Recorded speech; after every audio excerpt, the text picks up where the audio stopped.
ఇక రాష్ట్రంలో 5 సంవత్సరాలుగా ప్రజావేదిక కూల్చిన దగ్గర నుంచి పిచ్చికొక్క నాని, అలాగే మరో పిచ్చికొక్క మా పార్టీలోంచి వెళ్ళినటువంటి వంశీ, అలా మా పార్టీలోంచి వెళ్ళినటువంటి దేవినేని అవినాష్, అలా దూరంపూడి చంద్రశేఖర్ రెడ్డి, అలాగే అంబటి రాంబాబు, అలాగే చెవిరెడ్డి భాస్కర్ రెడ్డి, ఇక రోజానైతే ఈరోజు చూసాం ఆల నియోజకవర్గంలో ఆల కార్యకర్తలే తరిమి కొట్టారు.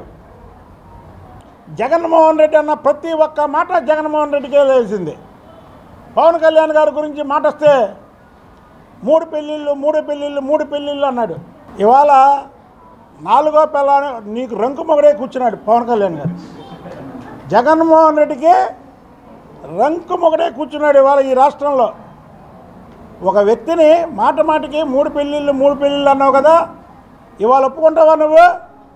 పవన్ కళ్యాణ్ గారు నాకు రంకు మొగడని నువ్వు ఒప్పుకోకపోయినా రాష్ట్ర ప్రజలు అంటున్నారు ఇవాళ పవన్ కళ్యాణ్ గారు జగన్మోహన్ రెడ్డికి రంకు మొగడని. ఇదే జగన్మోహన్ రెడ్డి అసెంబ్లీలో నేను తలుచుకుంటే నీకు ప్రతిపక్ష హోదా ఉండదు అన్నాడు.